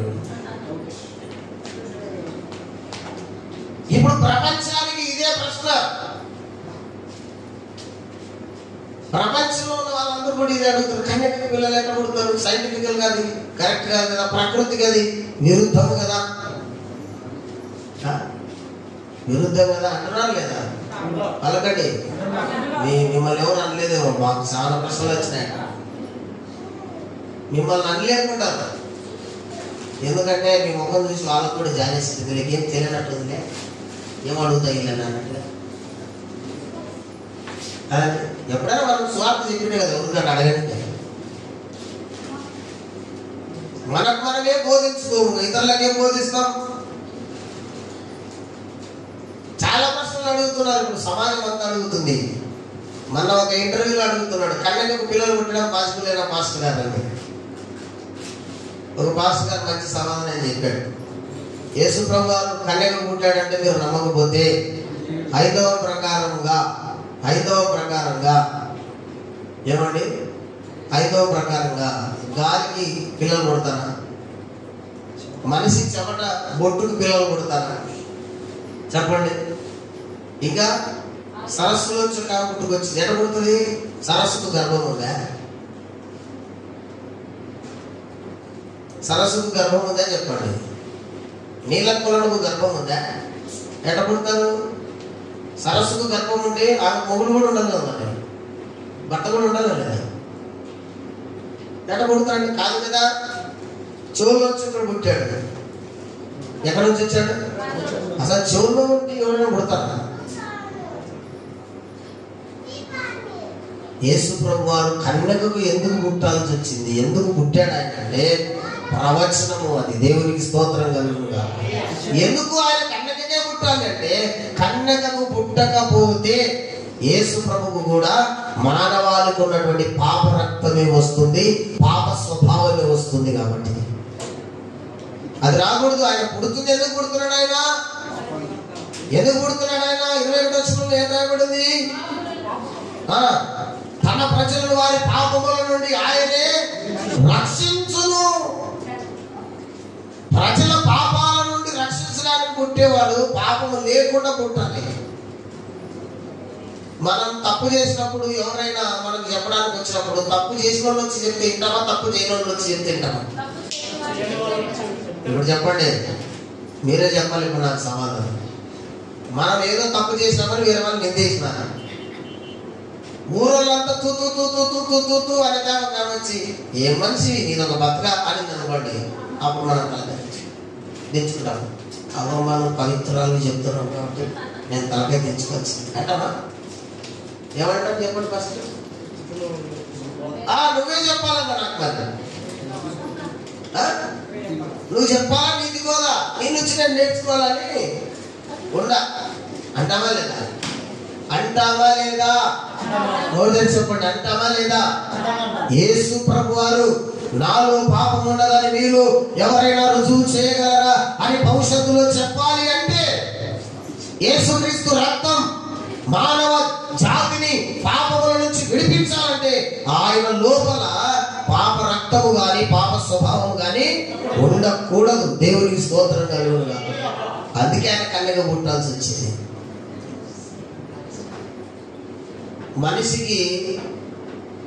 మనిషి రక్తం మనిషి స్వభావం ఎప్పుడు వస్తుందంటే స్త్రీ పురుష కలయిక వల్ల మాత్రమే వస్తుంది. గుర్తుపెట్టుకోవాలి. నేను సైన్స్ చదివే నాకు బాగా తెలుసు. భార్య భర్త కలయిక జరిగినప్పుడు గర్భము దాల్చినప్పుడు ఆ పిండానికి ఆహారము గాలి ఎక్కడ నుంచి అందుతుంది? తల్లి తీసుకునేటువంటి ఆహారం ద్వారానే అందుతుంది. దాని పేరు జరాయువు. తల్లి పేరుకు అటాచ్ అయి ఉంటుంది ఆ పేరుకి. అందుకే తీసినప్పుడు ఆ పేరుని ఏం చేస్తారు? యేసుప్రభు పేగులు కట్టేనికి లేవు. ఎందుకంటే పేగు ఎప్పుడు వస్తుంది, జరాయు ఎప్పుడు వస్తుంది అంటే భార్య భర్తల కలయిక వస్తేనే అట్లా వస్తుంది. యేసుప్రభు అలా పుట్టినోడు కాదు కదా. కేవలం కన్యక గర్భాన్ని ఒక కవచ కుండములాగా ఆయన వాడుకొని ఈ లోకానికి ఆయనంతకు ఆయన వచ్చినాడు. అందుకే అక్కడ రాయకు మొదటి అధ్యాయంలో మరి ఆమె యందు క్రీస్తు అని యేసు పుట్టాడు. దేవునికి స్తోత్రం. హల్లెలూయా, హల్లెలూయా. దిమాగ్ ఉండాలి కొద్దిగా. ఏమంటారు ఇందులో అంటారు? దిమాగ్ ఉండాలంటే మెదడు ఉండాలి. మెదడు అంటే వాడు కొంత మాట్లాడచ్చు. మెదడు లేదు ఏం మాట్లాడతామండి? దిమాగ్ ఖరాబ్ అయినంతో ఏం మాట్లాడుతూ చెప్పండి. దిమాగునంతో మాట్లాడచ్చు. బుర్రలో కాస్త గుజ్జునంతోనైతే మాట్లాడచ్చు. ఉన్న గుజ్జాలా అయిపోయింది వాడు. ఆ గుజ్జు అయిపోయింది కాబట్టి ఇప్పుడు ఆవు గుజ్జు పెట్టుకుంటాడు వాడు. ఏం గుజ్జు పెట్టుకుంటాడు? ఆవు గుజ్జు పెట్టుకుంటే ఆవులకు ప్రవర్తించక మనుషులకు ప్రవర్తిస్తాడు. చెప్పండి చెప్పండి ఎట్లా ప్రవర్తిస్తాడు? అట్లనే ప్రవర్తిస్తాడు కదా. యేసు ప్రభు వారు కన్యకకు పుట్టడం అనేది కేవలం బైబిల్లో రాయబడిన ప్రవచనమే కాదు, వేదాలలో రాయబడిన ప్రవచనం కూడా. దేవునికి స్తోత్రం. కన్యకకి ఎందుకు పుట్టాడో నీ గ్రంథాలు చెప్తూనే చూసుకోరా. యేసు ప్రభు ఆధారం లేకుండా పుట్టలేదని చెప్పడానికి యేసయ్య కన్యకకు పుట్టాడు. దేవునికి స్తోత్రం కలుగునుగా కదా. ఓం కన్యక సుధ దేవాయ నమః ఉంటుంది వేదాల్లో. కన్యకకు పుట్టినవాడు దేవుడు అవుతాడు అని రాయబడి ఉంటుంది. మరి ప్రవచనం అదైనా నెరవేరాల్సిందే, బైబిల్లో ఉన్నదైనా నెరవేరాల్సిందే. ఇప్పుడు చెప్పినటువంటి ఆ మాట, ఇదిగో కన్యక గర్భవతి కుమారుని కంటుంది అని యేసుప్రభు కంటే ముందు 1500 సంవత్సరాల క్రితం చెప్పినాడు ఆయన కదా. యెషయా గ్రంథం 7వ అధ్యాయం 14వ వచనంలో ఆ మాట స్పష్టంగా రాయబడింది. చూడండి. యెషయా గ్రంథం 7:14 దొరికిందా? అందరు తీసుకోండి. యెషయా గ్రంథం 7:14 వచనాన్ని చదవండి పిల్లలు. కాబట్టి ప్రభు తానే ఒక సూచన నీకు చూపును, ఆలకించుడి. కన్యక గర్భవతి అయి కుమారుని కని అతనికి ఇమ్మానుయేలు అని పేరు పెట్టును. దేవునికి స్తోత్రం కలుగునుగా. ఎంత చక్కగా రాయబడిందండి ఆ మాట. ఇక్కడ రాయబడిన మాట అక్కడ యేసు ప్రభు వారి జీవితంలో నెరవేరుతుంది. ప్రవచనాన్ని నెరవేర్చడానికి పుట్టిన ప్రవచన పురుషుడు మన యేసయ్య. దేవునికి స్తోత్రం. హల్లెలూయా. కన్యకకు పుడతాడని బైబిల్ అంటుంది. కన్నకకే కొడతాడని వేదాలు కూడా ఘోషిస్తూ ఉన్నాయి. ఆ ప్రవచనాలన్నిటినీ నెరవేర్చడానికి యేసయ్య కన్యకకు పుట్టాడు. ప్రధాన కారణం పాపము లేకుండా పుట్టాలి కనుక ఆయన కన్యకకు పుట్టాడు. దేవునికి స్తోత్రం కలుగును గాక. మరియమ్మలో ఉన్నటువంటి రక్తము కానీ మరియమ్మలో ఉన్నటువంటి స్వభావము కానీ యేసు ప్రభులో లేదు. యేసు ప్రభు యొక్క శరీరము దేవుడే తయారు చేసినది. యేసు ప్రభులో ఉన్న రక్తము కూడా ఆయనే తయారు చేసింది. దేవునికి స్తోత్రం కలుగును గాక. అయ్యా నీవు నాకు ఒక శరీరము అమర్చితివి అని ఒక చోట ఉంటుంది. దేవుడు తన స్వరక్తం ఇచ్చి సంపాదించిన సంఘం అని అపోస్తల కార్యాల్లో ఉంటుంది. దేహము రక్తము ఇవి రెండు దేవునివే గాని మరియమ్మ వలన గాని యోసేపు వలన కానీ వచ్చినవి కాదు. అందుకే యేసు పరిశుద్ధుడు. దేవునికి స్తోత్రం కలుగును గాక. హల్లెలూయా. నేను అడుగుతున్న ఒక మాట సూటిగా తేటగా స్పష్టంగా అడుగుతున్నాను. కన్యకకు పుట్టి పరిశుద్ధుడై మానవాళి కొరకు రక్తం గాల్చి అజావేదం చేసి చనిపోయి తిరిగి లేస్తాడని వేదంలో రాయబడింది కదా. అలాగ లేచిన వాడు దైవావతారాల్లో ఎవరైనా ఉంటే ఏమండి కదా చూపించండి, నిరూపించండి. ఉన్నారా? లేరు. ఒక్కరు కూడా లేడు. ఉన్న ఒక్క వన్ ఆఫ్ ద లెజెండ్ మన యేసయ్యని. దేవునికి స్తోత్రం కలుగును గాక. హల్లెలూయా. డైనమిక్ లెజెండ్ యేసయ్య, మామూలుడు కాదు. ఇంకెవరు లేరు. వాళ్ళ చరిత్రలు మనం చూస్తే, వాళ్ళ జీవితాలు మనం చూస్తే మనకంటే ఘోరంగా ఉన్నాయి. అట్టాంటో నేను ఎత్తున పెట్టుకుని ఊరేగుతున్నాను. అసలు దేవుడే లేరని తీసుకొచ్చి దశావతారంలో ఈవిడ కూడా ఒక అవతారం అని పెట్టిన ఎంత బుద్ధిహీనమైనటువంటి మనుషులు చూడండి. అసలు దేవుడే లేదంటే ఊకోసారి దేవుడు లేకపోవడం నువ్వే దేవుడు అని వాడిని ఎత్తి పెట్టినారు. ఆ దేవుడు లేడని ఆయననే చెప్పినాడు. నేను చచ్చిపోయిన తర్వాత 500 సంవత్సరాలకి ఇశ్రాయేలు దేశంలో మెత్తయ్య పుడతాడు. హెబ్రీ గ్రీక్ భాషలో ఆయన పేరు మెస్సయ్య, మెత్తయ్య అని రాయబడుతుంది. ఆయన పుట్టినప్పుడు నక్షత్రం కనబడుతుంది. మీరు వెళ్ళండి, దర్శించండి, దండులు కండి అని చెప్పాడు. దేవునికి స్తోత్రం కలుగుతుంది. మరి దేవుడు చేసినారు కదా మీరే. ఆ దేవుడు చెప్పిన మాట వినండి వీళ్ళు. అవునా కదా? మనోళ్ళు ఎట్లా అంటారు అంటే దేవుడు చెప్తే మేము వినాం, మేము చెప్తే దేవుడు వినాలా. పలానా రోజు బట్టలు వేసుకుంటే వేసుకోను అంతే. అంతవరకు మన బట్టలు అడిగినట్టు ఉంటుంది సంగతి. పలానా రోజు నీకు బంగారం ఇచ్చాలంటే ఆ రోజు వేసుకోను, మళ్ళీ వేరే రోజు అనుకోదు. పలానా రోజు స్నానం చేయించాలంటే ఆ రోజు స్నానం చేయాలి. నువ్వు జాగ్రత్త. ముందర పోయి బావిలో దొంగతా, నేను నదిలో దొంగతా అంటే కుదరదు. కాళ్ళు కొడతాం మేము. నేను ఎగతాళి కోసం అనడం లేదు దీన్ని, ఉన్న విషయం చెప్తున్నాను అనమాట. మనుషులు ఎట్లా తయారంటే దేవుడు చెప్పింది పక్కన పెట్టినారు. దేవుడే వీళ్ళ మాట వినాలి, దేవుడే వీళ్ళ లైన్లోనికి రావాలని మనుషులు దేవుణ్ణి వీళ్ళ వెనక నడిపించుకుంటున్నారు. అని వేసే అలాంటి కాదులేండి. ఆయన ముందు నడిచేవాడు. దేవునికి స్తోత్రం కలుగును కాదు.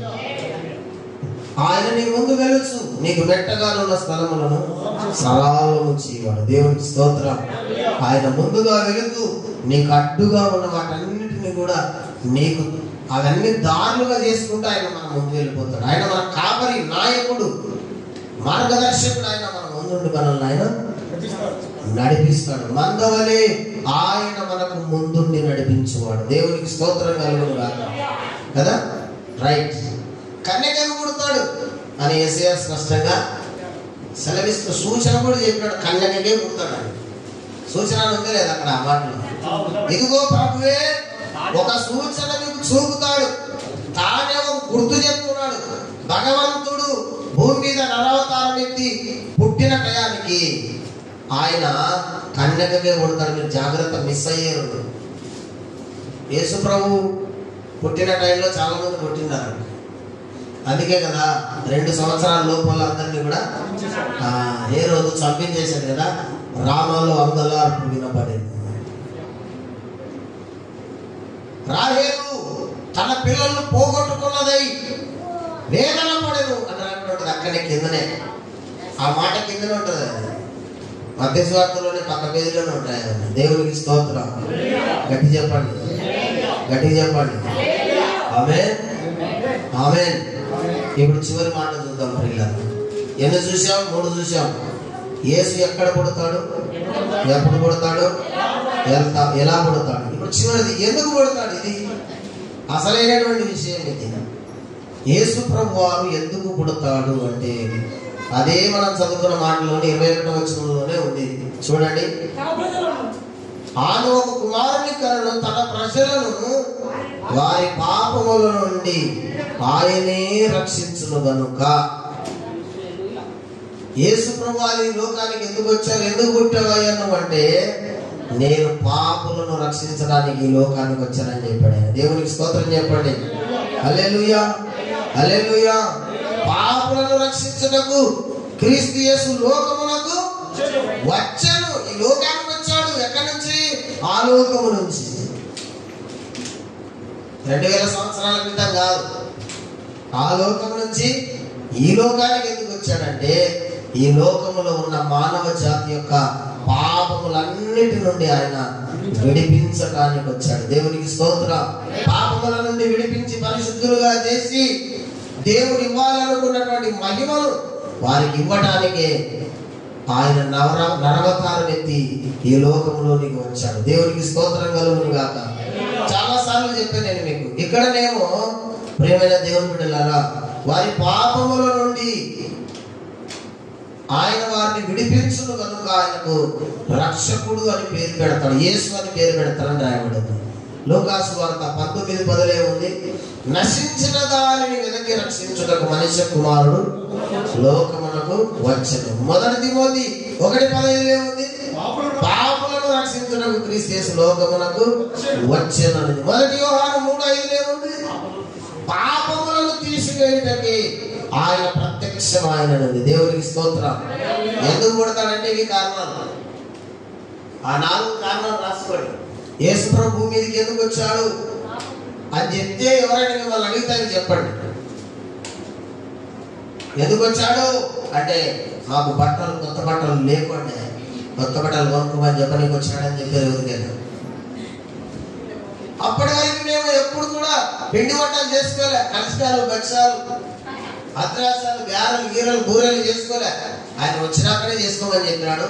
నేను వస్తున్నా చేసుకోమని చెప్పినాడు. వాడు వచ్చినాడని చెప్పిన ఎవరికైనా. మా ఇంటికి సున్నం కొట్టక 2000 సంవత్సరాలు అయింది. యేసుప్రభు వచ్చి సున్నం కొట్టుకోమని చెప్పి నీకు వచ్చినాడు, సున్నం కొట్టాము అని చెప్పారు ఎవరికి అంటారు.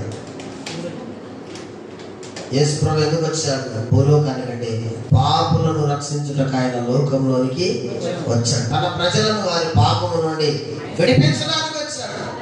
పాపముల చేత నశించిపోతున్న వారిని, పాపులుగా చేయబడిన వారిని, పాపములో ఉన్న పాపములను తీసివేసి వారిని పరిశుద్ధులుగా చేయడం కొరకే యేసయ్య ఈ లోకానికి వచ్చాడు. దేవునికి స్తోత్రం కలుగునుగా.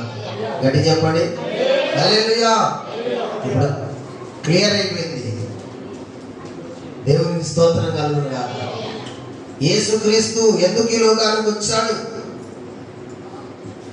అనే విషయం ఆ 4 కారణాలు మీరు రాసుకొని చెప్పాలి. ఎవరికి చెప్పినా క్రీస్తు జననములో ఉన్నటువంటి రహస్యాలు ఇవి 4. ఆయన ఎక్కడ పుడతాడు, ఎప్పుడు పుడతాడు, ఎలా పుడతాడు, ఎందుకు పుడతాడు. దేవునికి స్తోత్రం కలుగును గాక. ఒక్కసారి చెప్పండి అందరు కలిపి. ఆయన ఎక్కడ పుడతాడు పలకండి అందరూ. ఎక్కడ పుడతాడు ఆయన? యూదయ బెత్లెహేములోనే పుడతాడు అని ఎవరు చెప్పారు? మీకా ప్రవక్త చెప్పాడు. ఆ మీకా ప్రవక్త రాసిన గ్రంథాలు ఎత్తి ప్రధాన యాజకులు, శాస్త్రులు యూదుల రాజు అయినటువంటి హేరోదుకు చెప్పారు. దేవునికి స్తోత్రం కలుగును గాక. మంచిది. రెండవది, ఎప్పుడు పుడతాడు?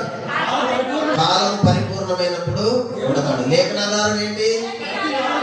గలతీ పత్రిక 4:4 ఆయన సువార్త ప్రారంభించినప్పుడు కూడా మొట్టమొదటి మాట ఏం చెప్పాడు? కాలము సంపూర్ణమైంది, పరలోక రాజ్యం తెరవబడడానికి సమీపముగా ఉంది. అందుకే అన్నాడు పరలోక రాజ్యము సమీపించింది, రండి, మారు మనసు పొందండి, మారు మనసు పొంది దేవుని రాజ్యాన్ని స్వతంత్రించుకోండి అని యేసు ప్రభు సువార్త ప్రకటించాడు. కాలము పరిపూర్ణమైన ఈ రెండు ఆధారాలు చాలు. మూడోది ఏంటి? ఎలా పుడతాడని చెప్పాడు? కన్యక గర్భవతి కుమారుని గంటుంది కదా అనే ప్రవచనము చక్కగా రాయబడింది. కన్యకకు పుడతాడు. ఎలా పుడతాడంటే కన్యక ద్వారా పుడతాడు ఆయన అని మత్తయి సువార్తలో మత్తయి భక్తులు మాట్లాడుతున్న ఈ మాట యెషయా గ్రంథంలో రాయబడి ఉంది. దేవునికి స్తోత్రం కలుగునుగా. ఆయన కన్యకకే పుడతాడు, ఆయన కన్యకకే పుడతాడు అని ఈ రెండు చోట్ల ఆధారాలు మనకున్నాయి. స్త్రీ యందు పుట్టి స్త్రీ యందు పుట్టి శ్రీ అని పెళ్లి కాలంలోకి రాస్తారు. పెళ్ళైన వాళ్ళకి ఏం రాస్తారు తెలుసా? శ్రీమతి అని రాస్తారు. స్త్రీ అంటే ఆడవాళ్ళని అర్థం. ఆడవాళ్ళలో పెళ్ళైన వాళ్ళు వాళ్ళ స్పెషల్గా ఏమంటారు? శ్రీమతి. అదే అందుకే అన్ని విషయాల్లో ఆయన జ్ఞానవంతుడు కనుక అన్ని చక్కగా రాయించి పెట్టాడు. దేవునికి స్తోత్రం కలుగునుగా. హల్లెలూయా. శ్రీమతి అంటే పెళ్ళైన కదా. కన్యక స్త్రీ యందు పుట్టి అంటే పురుష ప్రమేయం లేకుండా పుట్టి అనడానికి కూడా అదొక కారణం. దేవునికి స్తోత్రం కలుగునా. ఎందుకు పుడతాడు ఆయన? తన ప్రజలను వారి పాపముల నుండి రక్షించడానికి పుడతాడు. నశించిన దానిని వెనక్కి రక్షించడానికి పుడతాడు. పాపములను రక్షించిన యేసుక్రీస్తు లోకమునకు వచ్చెను. పాపములను తీసివేయడమే మనిషి కుమారుడు ప్రత్యక్షమాయను. దేవునికి స్తోత్రం. హల్లెలూయా. సండే రోజు వచ్చినామంటే మనం ఒక పాఠం నేర్చుకుని పోవాలంతే. పాఠం నేర్చుకోకుండా క్లారిటీ రాకుండా డౌట్లతో ఎవరు పోకూడదు. దేవునికి స్తోత్రం చెప్పండి. హల్లెలూయా, హల్లెలూయా. ఒకవేళ ఈ మాటలు వింటున్న మీలో ఎవరికైనా ఇంకా రక్షణ లేక ఉంటే, సందేహాలు ఉంటే క్రీస్తుని గురించి ఈ వాక్యము ద్వారానైనా మీ సందేహాలలోంచి మీరు బయటకు వచ్చి యేసుని రక్షకునిగా అంగీకరించండి. దేవునికి స్తోత్రం. యేసుని రక్షకునిగా అంగీకరించిన వాళ్ళైతే ఈ విషయాలన్నీ జ్ఞాపకం చేసుకుని ఆయనను ప్రతినిత్యము ప్రభువును స్తుతించి ఆరాధించి మహిమపరచండి. అంటే కృప దేవుడు మనకందరికీ దయచేసి తన రాకడకు మనల్ని సిద్ధపరచును గాక. రండి, తల వంచండి, కళ్ళు మూసుకొని ప్రార్థన చేసుకుందాం. రండి.